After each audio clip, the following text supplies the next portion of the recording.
Hello everyone, welcome back to our channel Bill Knowledge. I hope that you all are okay. This is our 7th part of accounting equation. इससे पहले हम 6 part तक कर चुके हैं और उसमें हमने कई सवाल डिस्कस किए हैं। अगर आपने प्रीवियस वीडियो अभी तक नहीं देखी है उसकी लिंक आपको डिस्क्रिप्शन में मिल जाएगी, आप वहाँ से चेकआउट कर सकते हैं। आइए आज एक और सम देखेंगे, कुछ न्यू ट्रांजिशंस के साथ, कुछ डिफरेंट ट्रांजिशंस रहेंगे, थोड़े डिफ़िकल्ट रहेंगे। आइए डिस्कस करते हैं उसे। फर्स्ट ट्रांजिशन क्या बोल रहा है? डी महापात्रा, जो बिजनेसमैन है महापात्रा, वो क्या कर रहे हैं? बिजनेस स्टार्ट कर रहे हैं, commit business with cash, cash के साथ स्टार्ट कर रहे हैं। कैश के साथ ही नहीं बल्कि by cheque, goods, machinery, furniture. मतलब अभी तक हमने देखा, जो भी हमने आज तक ट्रांजिशन देखे थे, जब बिजनेस स्टार्ट हो रहा था ओनली कैश के साथ हो रहा था, लेकिन ये बिजनेसमैन कैश के साथ साथ चेक भी ला रहा है। चेक मतलब बैंक में पैसा लेके आ रहा है, गुड्स भी ला रहा है अपने साथ, मशीनरी भी ला रहा है और फर्नीचर भी ला रहा है।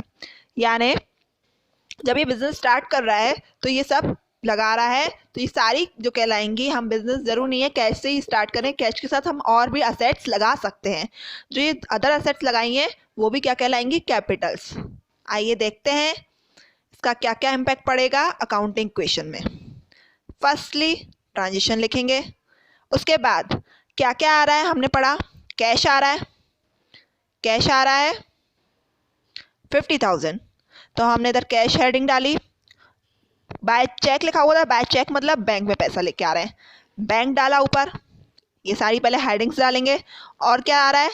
गुड्स लिखा हुआ था, गुड्स माने स्टॉक, स्टॉक कितना लेके आ रहे हैं? वो 60,000, तो ऊपर स्टॉक डालेंगे। कैश, बैंक, असेट्स की साइड ये सारी हेडिंग लिखेंगे क्योंकि ये सारी असेट्स हैं जो बिजनेसमैन स्टार्ट कर रहा है बिजनेस इसके साथ। उसके बाद क्या है? मशीनरी और फर्नीचर, तो इस side cash, bank, stock, machinery और फर्नीचर हम लिख देंगे और इनके नीचे उनकी अमाउंट लिख देंगे। कैश कितनी आ रही है? 50।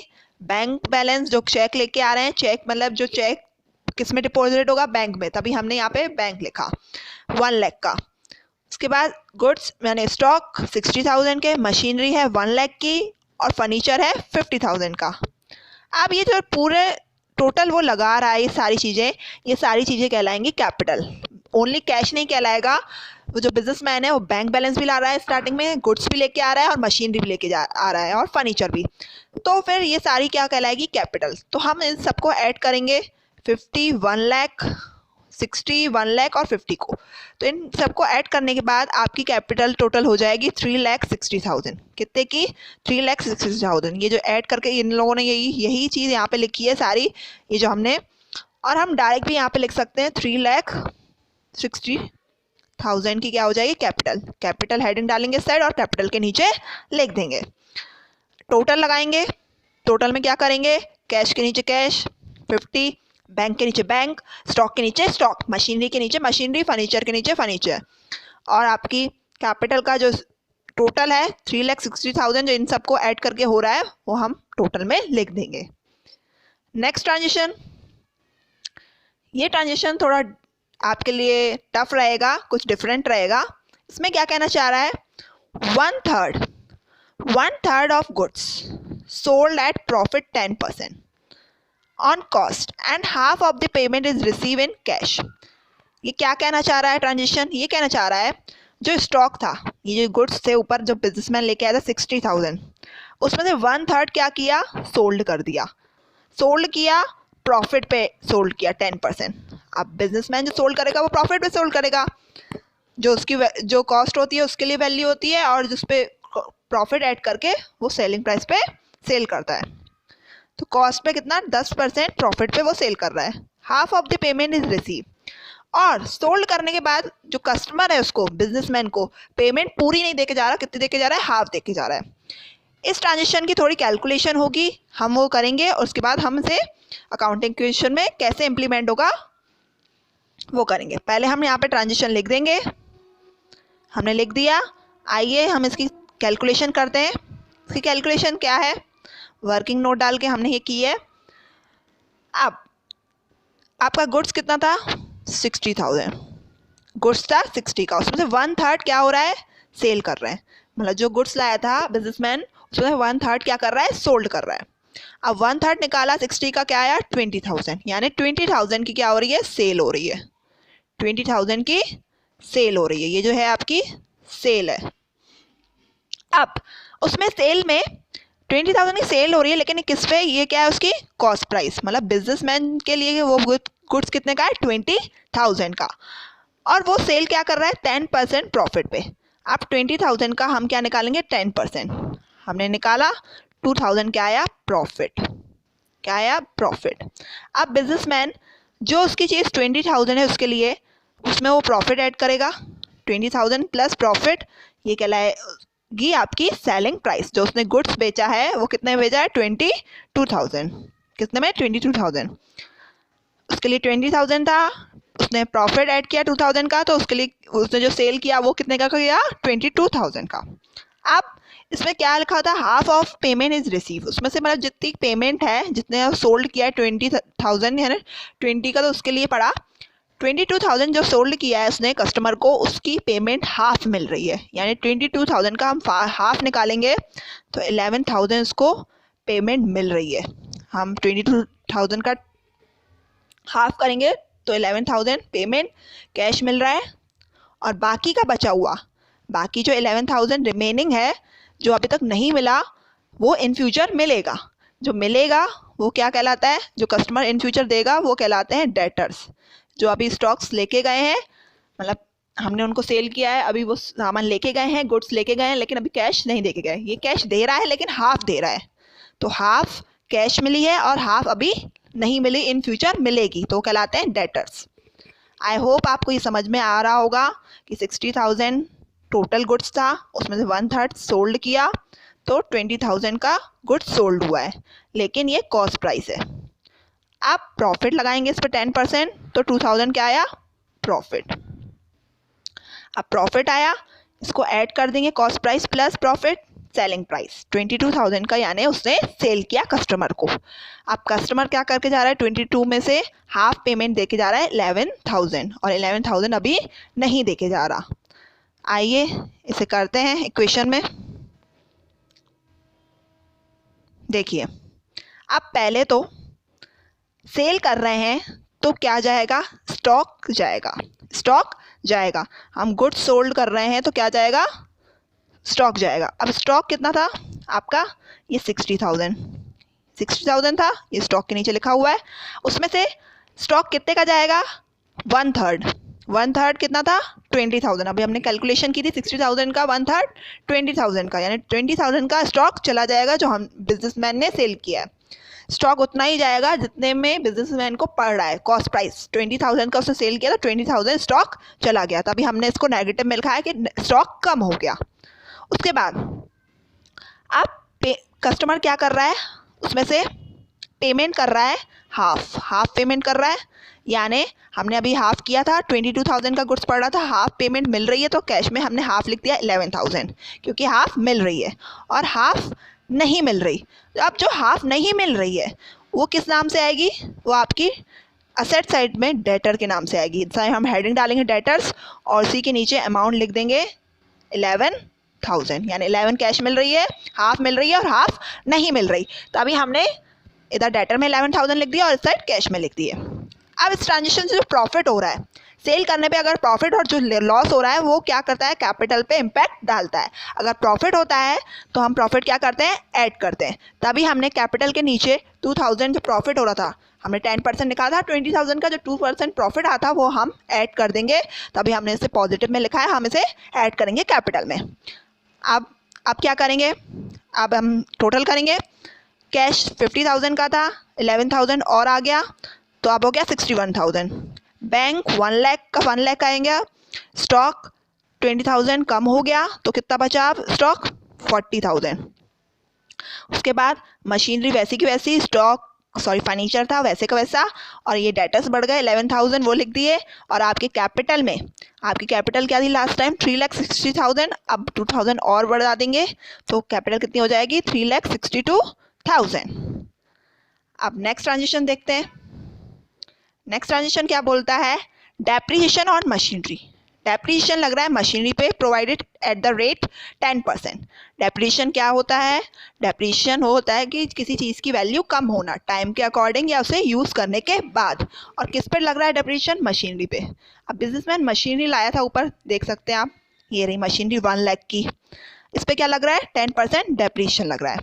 तो हम क्या करेंगे, डेप्रीशिएशन कैसे निकालेंगे, इसकी भी कैलकुलेशन कर देंगे हम। 1 लाख का 10,000, 1 लाख का 10%, डेप्रीशिएशन लिखा हुआ है 10%, तो निकालेंगे तो क्या आएगा? 10,000। 10,000 क्या आया? आपका डेप्रीशिएशन। ये क्या करेगा आप डेप्रीशिएशन?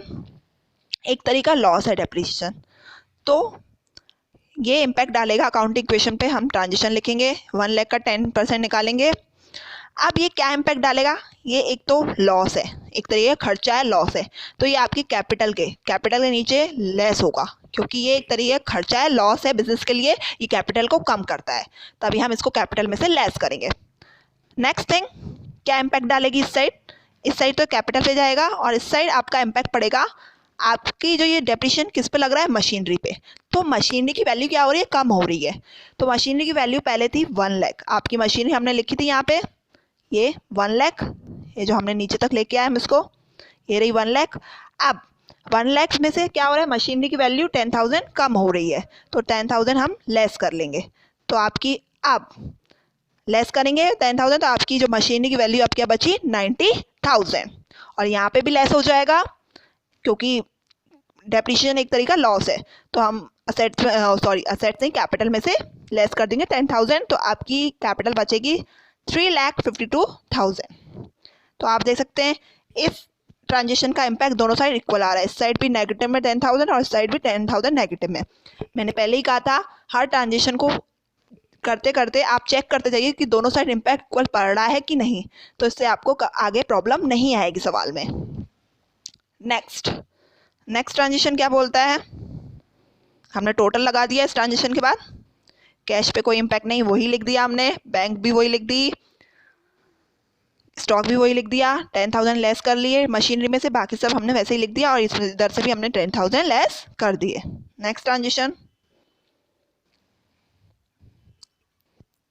आपका 4th ट्रांजिशन बोल रहा है cash withdraw for personal use. Cash निकाला पर्सनल यूज़ के लिए। पर्सनल यूज़ के लिए क्या मतलब? पर्सनल यूज़ के लिए क्या वर्ड यूज़ करते हैं हम? ड्राइंग। और कितना निकाला है? 10,000। तो क्या करती है ड्राइंग? पहले तो ड्राइंग इम्पैक्ट डालती है आपके कैपिटल पे, यानी कैश निकाला पर्सनल यूज़ के लिए, तो कैश गया बिजनेस में से, आखिर पैसा निकाला है, तो पैसा 10,000 गया, तभी हमने इसे नेगेटिव में लिख दिया कैश में के नीचे, 10,000 लेस करेंगे। नेक्स्ट थिंग, आपकी जो कैपिटल है उस पर इम्पैक्ट डालेगी ड्राइंग। ये पर्सनल यूज़ पे निकालने के लिए हम क्या कहते हैं? ये क्या है? ड्राइंग बिजनेस के लिए। ये किस पे इम्पैक्ट डालेगी? कैपिटल पे। तो यहाँ से 10,000 कैपिटल में से भी हम लेस करेंगे, इस साइड हम कैश में से लेस करेंगे क्योंकि कैश कम हो जाएगी, बिजनेस से निकाली है हमने कैश, और कैपिटल में से भी 10,000 कम हो जाएगी क्योंकि ये ड्राइंग है। पर्सनल यूज़ के लिए जब हम निकालते हैं उसे कहते हैं drawing.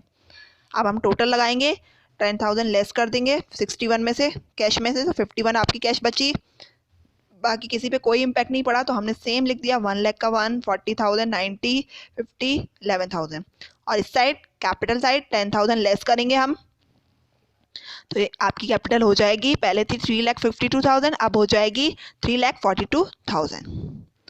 Next transition interest on drawing, charge 5%। ये जो ड्राइंग पे इंटरेस्ट लगाना है, अभी हमने देखी थी ड्राइंग है 10,000, इस पे हमें निकालना है ड्राइंग का 5%। ड्राइंग कितनी थी आपकी? 10,000 पे निकालना है आप उसका 5%, तो हम निकालेंगे 5%, तो 500 आएगी आपका इंटरेस्ट ऑन ड्राइंग।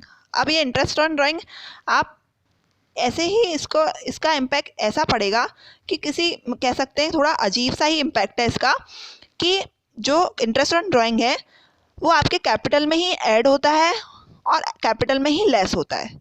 इसका जो इम्पैक्ट पड़ता है इंटरेस्ट ऑन ड्राइंग का, हमने निकाला 10, आपकी जो ड्राइंग हमने की थी कितनी की थी?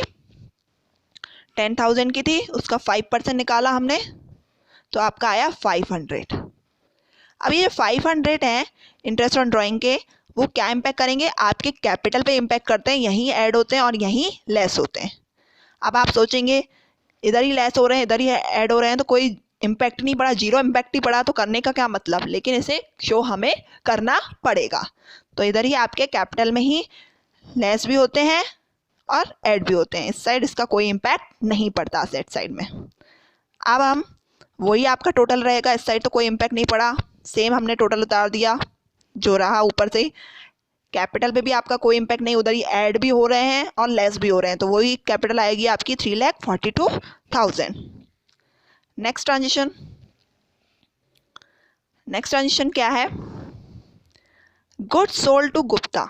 गुड्स सोल्ड किया है गुप्ता को 10,000 का, and receive a bill receivable from same amount of for 3 months. अब गुप्ता क्या कर रहे हैं, हमने गुप्ता को कोई गुड्स सोल्ड किया है बट वो कैश पेमेंट अभी कैश नहीं दे रहे, एक वो दे रहे हैं कि बिल रिसीवेबल दे रहे हैं, BR भी कहते हैं इसे, BR बिल रिसीवेबल दे रहे हैं, कि मतलब एक तरीके का आप कह सकते हैं प्रूफ दे रहे हैं कि वो अभी कैश नहीं दे रहे हैं, इन फ्यूचर 3 मंथ्स में लिखा हुआ है क्लियर वो 3 मंथ्स के बाद वो पेमेंट करेंगे, तो एज अ एक पेपर दे रहे हैं प्रूफ कि वो इन फ्यूचर 3 मंथ्स में पेमेंट कर देंगे BR के फॉर्म में। तो आइए देखते हैं, अब हमने सेल किया है गुड्स तो क्या क्या इम्पैक्ट पड़ेगा, ट्रांजिशन लिखेंगे इधर। गुड्स सोल्ड किया है तो पहले जब हम सोल्ड करें तो गुड्स तो पहले जाएगा, तो कितने का गुड्स सोल्ड किया है हमने उनको 10,000 का, तो 10,000 का गुड्स गया, ये आपका गुड्स था, उसी के नीचे लिख देंगे 10,000 वो गए क्योंकि गुड्स कम होगा सोल्ड करेंगे तो। फर्स्ट इम्पैक्ट ये पड़ेगा। नेक्स्ट इम्पैक्ट क्या पड़ेगा, जो आपके जो गुप्ता हैं यहाँ पे जो गुप्ता जी हैं उन्होंने क्या दिया है हमें, बिल्स रिसीवेबल। अभी जो बिल्स रिसीवेबल है एक प्रूव है, अभी कैश के फॉर्म में ही कह सकते हैं, कैश तो नहीं आई हमारे हाथ में बट बिल आया है एक तरीके का कि इन फ्यूचर उसका पैसा मिलेगा। तो ये जो बिल रिसीवेबल होता है वो असेट्स होती है, बिजनेस के लिए असेट्स होती है। तो हम इसे क्या करेंगे, ऊपर हेडिंग डालेंगे असेट्स के साइड में, बिल्स रिसीवेबल ये हमने डाली, और इसी के नीचे लिख देंगे असेट साइड में ही 10,000, क्योंकि ये कैश में नहीं दिया, उनने एक बिल दिया है जो वो कह रहे हैं वो 3 मंथ्स के बाद वो पेमेंट करेंगे, वो प्रूव है कह सकते हैं, अभी वो ही हमारे लिए असेट्स है, कैश के फॉर्म में। तो आप देख सकते हैं इसी साइड 10,000 लेस भी हो रहे हैं, इस साइड 10,000 ऐड भी हो रहे हैं, इस साइड कोई इम्पैक्ट नहीं पड़ रहा। तो अब हमारा कैश पे तो कोई इम्पैक्ट नहीं पड़ा, कैश हमने 51 का 51 लिख दिया, बैंक हमने 1 लाख का 1 लाख लिख दिया, स्टॉक कम हो गया 10,000, अब 30 का बचा। आपकी मशीनरी 90 की 90 लिख दी, फर्नीचर 50 का 50, आपके डेटर्स थे 11 के 11 लिख दिए। अब यहाँ पे BR नई असेट्स आ गई, वो हमने 10,000 लिख दी, और इस साइड कोई इम्पैक्ट नहीं पड़ रहा, हमने 3,42,000 कैपिटल वैसी की वैसी लिख दी। लास्ट ट्रांजिशन इस सम का क्या बोल रहा है, रिसीव 10,000 फ्रॉम गुप्ता से 10,000 मिल गए against the bills receivable on it's maturity.